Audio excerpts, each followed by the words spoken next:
Hello दोस्तों, मैं अमोद कुमार आप सभी को स्टडी टू लाइफ में स्वागत करता हूं। दोस्तों, आशा करते हैं आप लोग अच्छे होंगे, स्वस्थ होंगे और अपने एग्ज़ाम की तैयारी करते होंगे। दोस्तों, आज फिर मैं आप लोग के बीच एक न्यू टॉपिक के साथ आया हूं। इसमें आज हम पढ़ने वाले हैं आधुनिक भारत के इतिहास के महत्वपूर्ण वन लाइनर फैक्ट। दोस्तों, ये वन लाइनर फैक्ट जो है सर महेश कुमार वर्णमाल के द्वारा तैयार किया गया बुक जो है NCERT सार संग्रह, मैं इससे ये उठाया हूँ।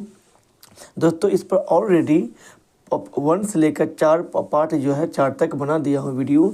अगर ये वीडियो से अगर आप नहीं देखें तो हमारे डिस्क्रिप्शन बॉक्स के अंदर लिंक लगा हुआ है, आप उसको यहाँ से देख सकते हैं। तो दोस्तों, आज के जो मेरा टॉपिक है ब्रिटिश भारत में शिक्षा के विकास संबंधित महत्वपूर्ण वन लाइनर फैक्ट। तो दोस्तों, अगर आप हमारे चैनल पर अगर न्यू आए हैं तो चैनल को सब्सक्राइब कर लीजिए और वीडियो को अंत तक देखिए। तो देखिए, शुरू करते हैं।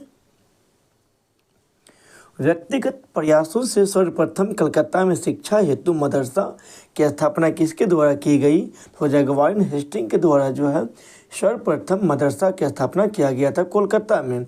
इसका इस समय नाम, पुराना नाम कलकत्ता है, वर्तमान में हो गया कोलकाता। वर्ष 1784 में कलकत्ता में एशियाटिक सोसाइटी ऑफ बंगाल की स्थापना किसके द्वारा किया गया? तो हो जाएगा सर विलियम जोन्स के द्वारा। इसी में देखिए, एशियाटिक सोसाइटी ऑफ बंगाल के अधीन सर्वप्रथम भागवत गीता का अंग्रेजी में अनुवाद चार्ल्स विल्किंस ने किया था तथा कालिदास की प्रसिद्ध रचना अभिज्ञान शकुंतलम की पहली बार अंग्रेजी में अनुवाद सर विलियम जोन्स के द्वारा किया गया। उसका ध्यान रखिएगा, पूछ लिया जाएगा आपको भागवत गीता के अंग्रेजी अनुवाद करने वाला प्रथम व्यक्ति कौन थे? तो हो जाएगा चार्ल्स विल्किंस। और इसी में पूछ लिया जाएगा आपको अलग से प्रश्न में अभिज्ञान शकुंतलम जो कालिदास द्वारा लिखा गया पुस्तक जो है, इसको अंग्रेजी अनुवाद किसने किया था? हो जाएगा विलियम जोन्स। इसी में देखिए आगे जो फैक्ट है, वाराणसी में प्रथम संस्कृत महाविद्यालय की स्थापना किसने की थी? तो हो जाएगा जोनाथन डंकन के द्वारा। वर्ष 1800 में कलकत्ता में असैन्य अधिकारियों के प्रशिक्षण हेतु फोर्ट विलियम कॉलेज की स्थापना किसके द्वारा की गई? तो लॉर्ड वेलेजली के द्वारा जो कोलकाता में फोर्ट विलियम कॉलेज की स्थापना की गई है। इसी में देखिए आगे जो है हमारा फैक्ट है, किस अधिनियम के द्वारा भारत में शिक्षा के प्रसार हेतु 1 लाख रुपये खर्च करने का अधिकार गवर्नर जनरल को दिया गया? हो जाएगा चार्टर अधिनियम 1813 के तहत। दोस्तों, इस तरह से भी बनता है प्रश्न। चार्टर अधिनियम 1813 के तहत कितने रुपया जो है शिक्षा के प्रसार के लिए दिया गया था? तो हो जाएगा 1 लाख रुपया। इसी में देखिए आंग्ल प्राच्य विवाद जो है किससे संबंधित है? तो हो जाएगा भारत में शिक्षा पद्धति लागू करने के तरीकों से। इसी में देखिए आगे जो हमारा फैक्ट है, भारत में शिक्षा प्रसार हेतु आंग्लवादी यूरोपियन ज्ञान एवं अंग्रेजी भाषा के समर्थक थे, जबकि प्राच्यवादी भारतीय पारंपरिक ज्ञान एवं भारतीय भाषाओं के समर्थक थे। इसी में देखिए आगे हमारे जो फैक्ट है, शिक्षा के संबंध में विख्यात अधोमुखी निषेधन सिद्धांत के प्रवर्तक कौन थे? तो हो जाएगा मैकाले। इसी में देखिए आगे लॉर्ड मैकाले किस शिक्षा पद्धति से संबंधित हैं? तो हो जाएगा अंग्रेजी शिक्षा पद्धति से संबंधित है लॉर्ड मैकाले। भारत में आधुनिक शिक्षा प्रणाली कब प्रारंभ की गई है? 1835 के मैकाले के स्मरण पत्र से। दोस्तों, प्रश्न इस प्रकार भी बनता है, आधुनिक शिक्षा की सूत्रपात किसने किया था? तो हो जाएगा मैकाले। ये अंग्रेजी शिक्षा का ये सूत्रपात किया था, और जो 1835 के मैकाले जो स्मरण पत्र से। इसी में देखिए आगे भारत में अंग्रेजी शिक्षा किस वायसराय के शासनकाल में आरंभ की गई थी? इस समय में वायसराय था विलियम बेंटिंग। वुड घोषणा पत्र के सुझाव पर कलकत्ता, बम्बई तथा मद्रास में किस वर्ष विश्वविद्यालयों की स्थापना की गई? हो जाएगा वर्ष 1857 में। दोस्तों, एक बात याद रखिएगा 1857 क्रांति के बारे में। जो 1857 क्रांति 10 मई 1857 ईस्वी को मेरठ से हुआ था। इसी में देखिए आगे जो हमारा फैक्ट है, किस घोषणा पत्र को भारतीय शिक्षा का मैग्ना कार्टा कहा जाता है? तो हो जाएगा वुड जो घोषणा पत्र, जो वुड जिसमें घोषणा पत्र था 1854 में मनुस्मृति वह प्रथम ग्रंथ है जिसका अनुवाद सबसे पहले संस्कृत से अंग्रेजी भाषा में एक कोड ऑफ जेंटुलॉज के नाम से प्रकाशित हुआ था। इसका आप ध्यान रखिए, इसको फिर से देख लीजिए आप। मनुस्मृति वह प्रथम ग्रंथ है जिसका अनुवाद सबसे पहले संस्कृत से अंग्रेजी भाषा में एक कोड ऑफ जेंटुलॉज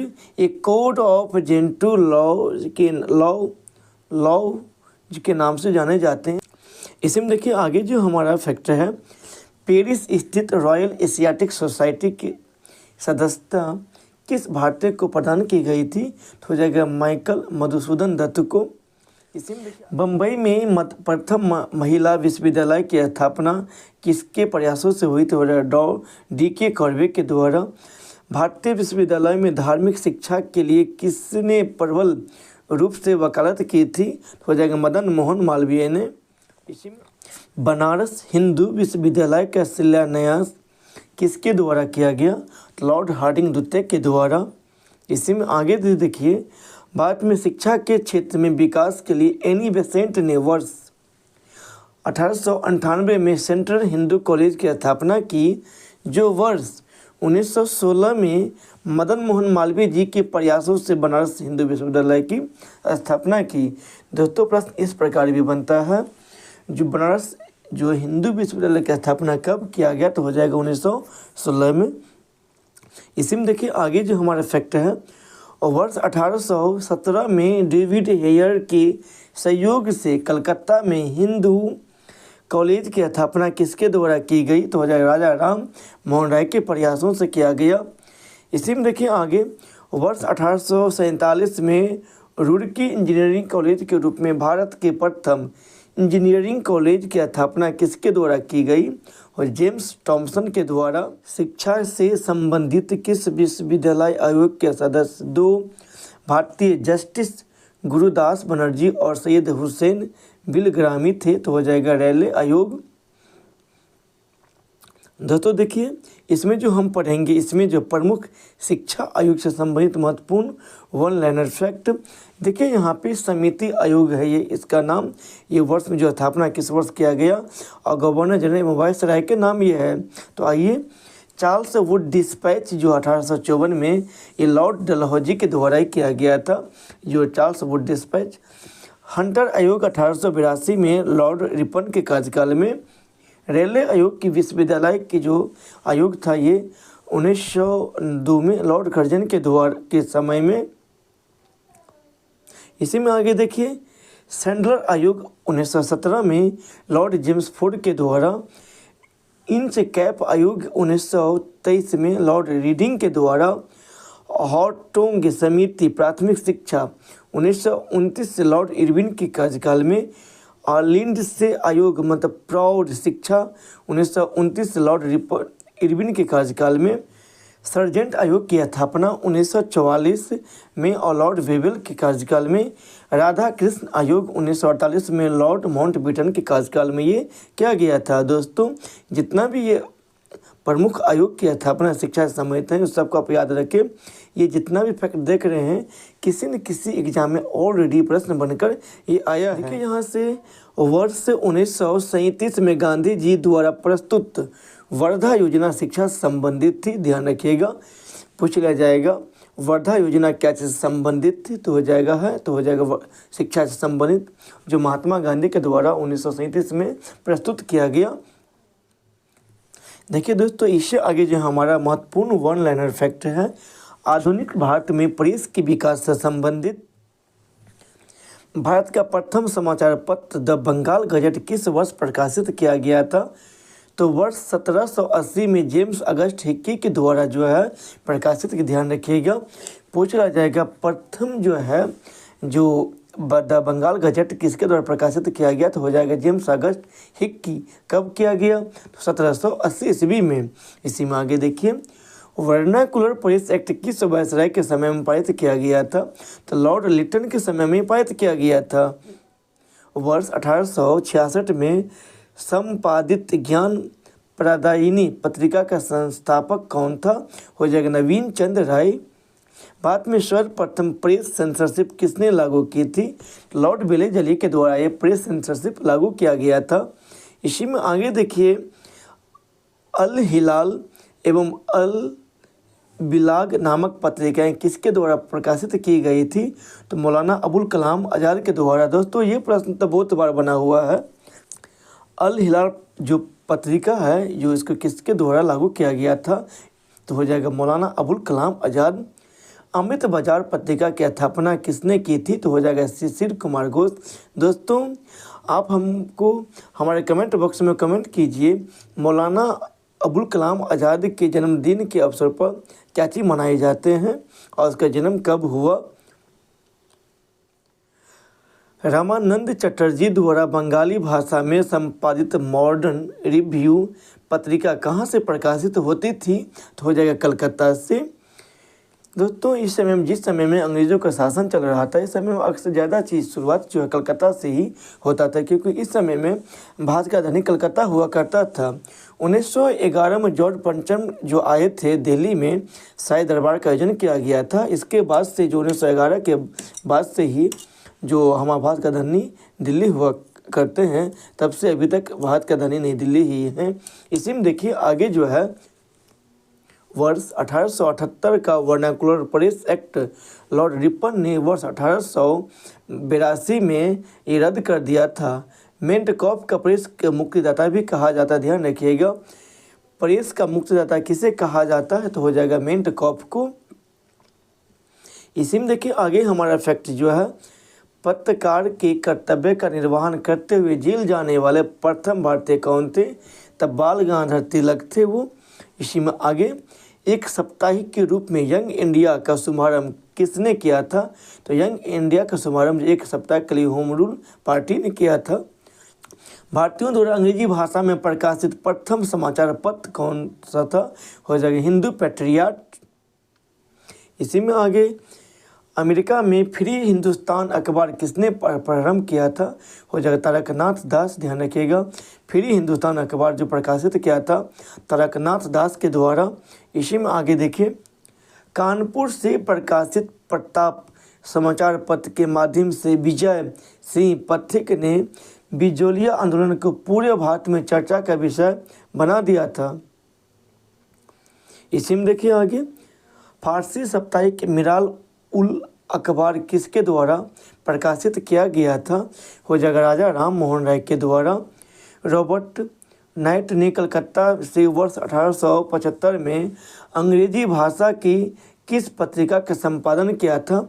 हो जाएगा स्टेट्समैन। दोस्तों आप हमारे कमेंट बॉक्स में ये भी कमेंट कीजिए, राम मोहन राय को राजा की उपाधि किसने दिया था और कब दिया था? इसी में आगे देखिए, हरिजन पत्रिका के प्रारंभकर्ता कौन थे? तो हो जाएगा महात्मा गांधी। वर्ष 1861 में इंडियन मिरर नामक अखबार का प्रकाशन कहाँ से होता था? तो इंडियन मिरर का अखबार का जो प्रकाशन कलकत्ता से होता था, जो 1861 में हुआ था। बहिष्कृत भारत पत्रिका से किसका संबंध था?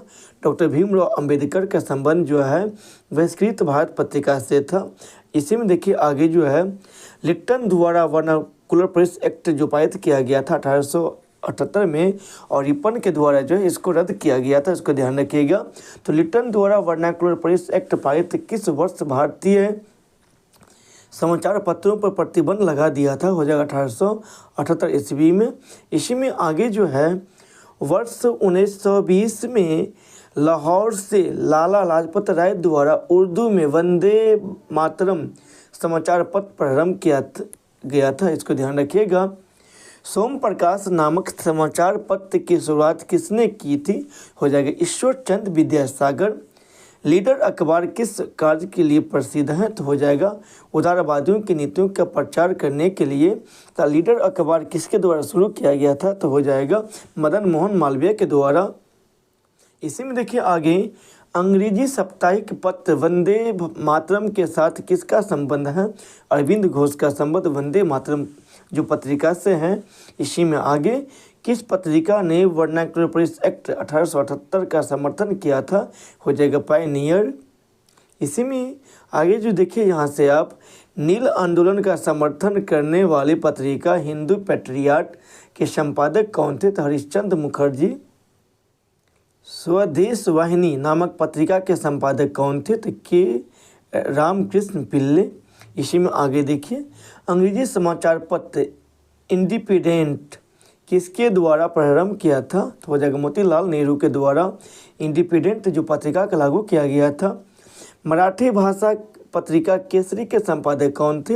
हो जाएगा लोकमान्य बाल गंगाधर तिलक। दोस्तों प्रश्न इस प्रकार भी बनता है, जो केसरी जो है ये किस भाषा में छपता था? ये पत्रिका तो हो जाएगा मराठी भाषा में, जिसके संपादक लोकमान्य बाल गंगाधर तिलक थे। इंडियन नेशनल अखबार का प्रकाशन कहाँ से होता था? हो जाएगा पटना। दोस्तों ये प्रश्न ऑलरेडी बीपीएससी में प्रश्न पूछ चुका है। ये नील आंदोलन का समर्थन करने वाला समाचार पत्र हिंदू पैट्रियट के संपादक कौन थे? तो हो जाएगा हरिश्चंद्र मुखर्जी। कांग्रेस के प्रथम अधिवेशन के समाप्त होने के एक सप्ताह बाद कलकत्ता के समाचार पत्र द इंडियन मिरर ने लिखा, बम्बई में आयोजित प्रथम राष्ट्रीय कांग्रेस भारत में ब्रिटिश शासन के इतिहास में एक महत्वपूर्ण अध्याय जोड़ती है। अंग्रेजी समाचार पत्र लीडर का संपादन मदन मोहन मालवीय ने अभ्युदय पत्रिका के पश्चात किया था। प्रमुख समाचार पत्र एवं पत्रिका देखिए दोस्तों, जितना भी आप पढ़े हैं इसमें महत्वपूर्ण जो पत्र पत्रिका का मतलब पत्र पत्रिका अब और कौन वर्ष ये प्रकाशित किया गया, इसी में देखिए बंगाल। देखिए प्रमुख समाचार पत्र वह पत्रिका हैं जो पत्रिका का नाम, प्रकाश वर्ष, संस्थापक के नाम, स्थान कहाँ पर प्रकाशित हुआ था और कौन भाषा में था। यहाँ से देखिए बंगाल गजट दो, एक बंगाल गजट एक दोनों अंग्रेजी भाषा में दो हैं। एक 1780 में प्रकाशित किया गया था, एक 1816 में। एक जो था जेम्स अगस्त हिकी के द्वारा और दूसरा गंगाधर भट्टाचार्य के द्वारा। जो देखिए यहाँ से बंगाल गजट एक हुआ 1780 में और दूसरा बंगाल गजट जो है 1816 में। जो इसका संपादन जो किया गया था एक का जेम्स अगस्त हिकी। अगर आपको पूछ लिया जाए बंगाल गजट जो है किसके द्वारा प्रकाशित किया गया था, गंगाधर भट्टाचार्य हो जाएगा, क्योंकि दोनों अंग्रेजी भाषा में, तो उसका ध्यान रखिएगा। दोनों एक साथ नाम नहीं आएगा, दोनों में से कोई एक आएगा, उसका ध्यान रखिएगा। है दोनों अलग अलग, नाम एक ही है, इस भी प्रकाशित अलग अलग वर्ष में किया गया था। और यहाँ पर देखिए जो इसका जो गंगाधर भट्टाचार्य के द्वारा, ये भी कलकत्ता से, ये भी कलकत्ता से किया गया था। भाषा ये भी अंग्रेजी, ये भी अंग्रेजी है, तो इसको ध्यान रखिएगा। समाचार दर्पण का जो है प्रकाशन 1818 ईस्वी में मॉर्स मैन के द्वारा किया गया था, वो भी कलकत्ता से किया गया था, बंगाली में था ये। आगे दोस्तों हम बताएं पहले ही, अक्सर पत्रिकाएं जो कलकत्ता या मुंबई से ही प्रारंभ किया जाता था पहले के समय में।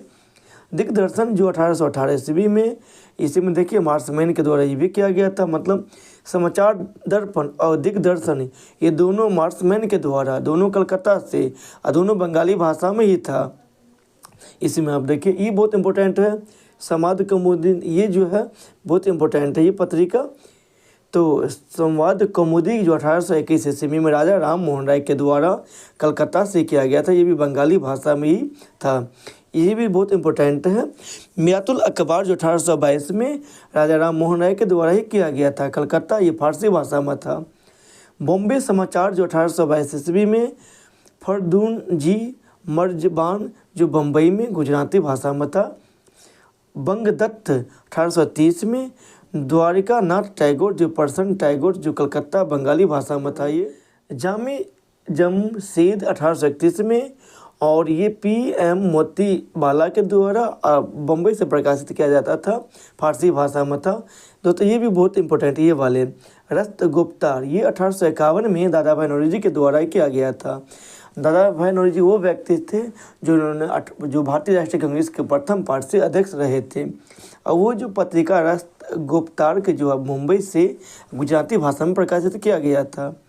सत्य प्रकाश ये भी इम्पोर्टेंट है, 1852 ईस्वी में कर सोनदास मूलजी के द्वारा किया गया था, अहमदाबाद से गुजराती भाषा में।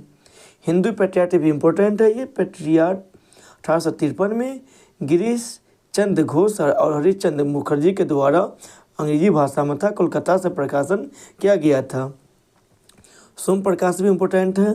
1859 ईस्वी में ईश्वरचंद्र विद्यासागर के द्वारा, कलकत्ता वो बंगाली भाषा में था। इंडियन मिरर भी पूछा हुआ प्रश्न है ये। 1861 में देवेंद्रनाथ टैगोर के द्वारा, मनमोहन घोष के दोनों मिलकर, कलकत्ता जो अंग्रेजी भाषा में था। टाइम्स ऑफ इंडिया अभी भी चल रहा है। टाइम्स ऑफ इंडिया ये अंग्रेजी प्रेस हैं जो अभी भी चल रहा है। टाइम्स ऑफ इंडिया जो बम्बई से अंग्रेजी भाषा में प्रकाशित किया गया था, अभी भी चल रहा है ये।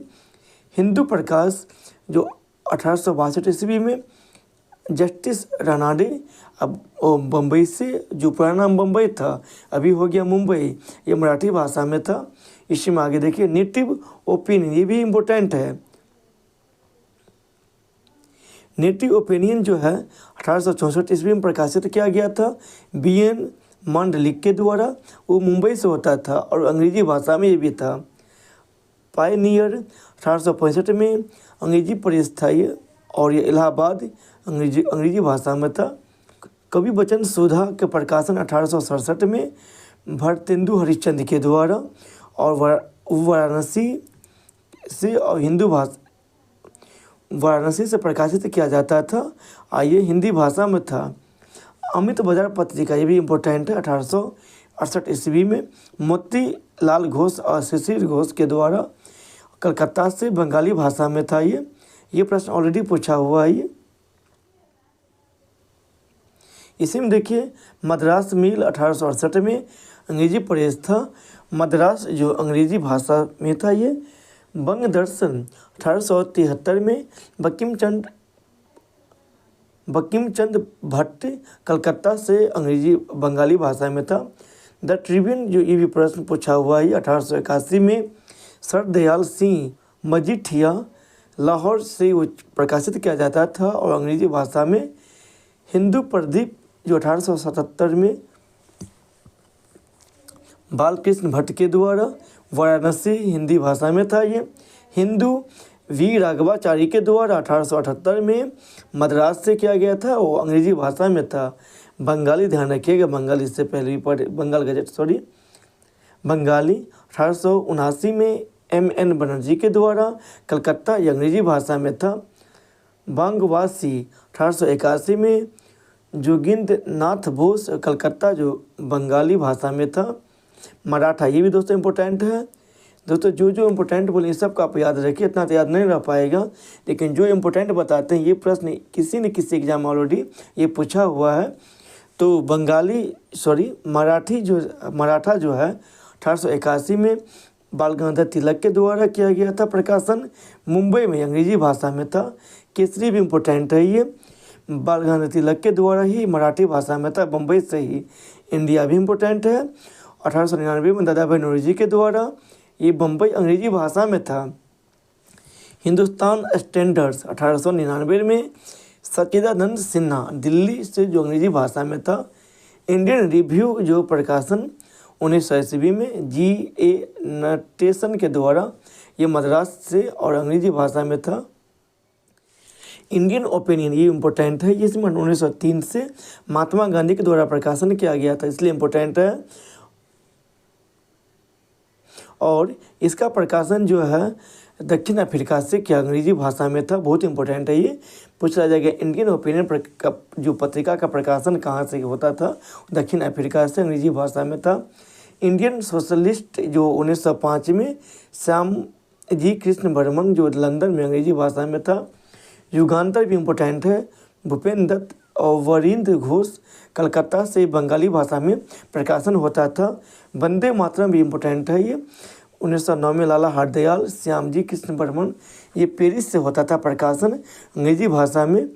और प्रताप जो था ये गणेश शंकर विद्यार्थी के द्वारा ये प्रकाशन किया गया था 1913 में, कानपुर, ये हिंदी भाषा में था। दोस्तों हम आपको बता दें गणेश शंकर विद्यार्थी के द्वारा जो है राजकुमार शुक्ल को कहा गया आप महात्मा गांधी से मिलिए, जो चंपारण जो मोतिहारी में जो नील खेती से जो परेशान था किसान, इससे समेत प्रश्न उठाने के लिए जो गणेश शंकर विद्यार्थी ने ही कहा जो आप जाइए महात्मा गांधी से मिलिए। तब महात्मा गांधी से जो 1916 ईस्वी में लखनऊ अधिवेशन में मिलते हैं। इसके बाद महात्मा गांधी चंपारण आकर सत्याग्रह, पहला सफल सत्याग्रह शुरू करते हैं और महात्मा गांधी यहीं से सफल होते हैं। दोस्तों, इससे आगे जो हम पढ़ेंगे सामाजिक, धार्मिक एवं सांस्कृतिक सुधार आंदोलन से संबंधित आज के टॉपिक हम यहीं पर समाप्त करते हैं। धन्यवाद दोस्तों।